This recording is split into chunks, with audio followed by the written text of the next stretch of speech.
Now let us look at what are the different environments where we are going to run, where we are going to write a program to execute the business objectives. Okay, so guys, let us take an example to understand why we are going for R or why we are going for any programming language.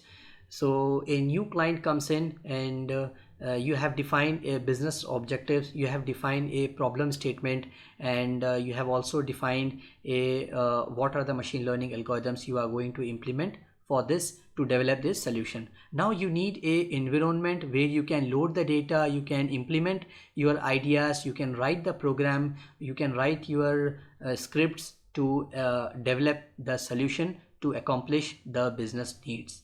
So coming to the programming languages, so there are two types of, at a very high level, there are two types of programming languages. One is domain specific language, another one is general language.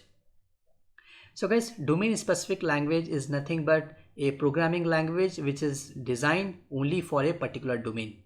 Like example, R is designed only for the statistical stuff. You cannot use R for the UI development, you cannot use R for advanced visualizations, you cannot do R for the backend and front end coding.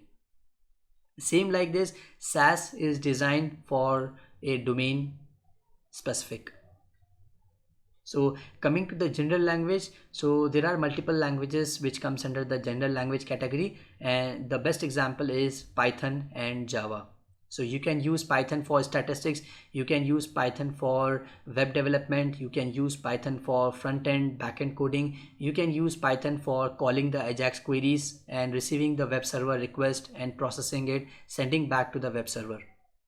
So same like this, we can also use Java to develop your machine learning algorithms. You can also use Java for web development, Ajax query request, and visualizations.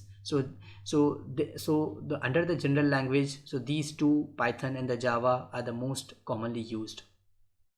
So guys, being a data scientist, at least we should know a one domain specific language and one general language. So to keep these things in mind, so we have designed this course in such a way that we are covering the one domain language, one domain specific language, and one is general language. So when you talk about the domain specific language, we will talk about the R in our whole course. Coming to the general language, we will talk about Python, and we will execute all the pre-processing techniques and machine learning algorithms, evaluation metrics, and deployment both in R and Python as well.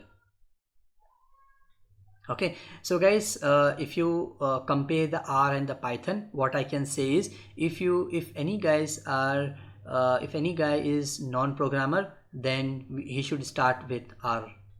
And if anyone knows a programming or at least have a working knowledge of programming, then to better start with Python.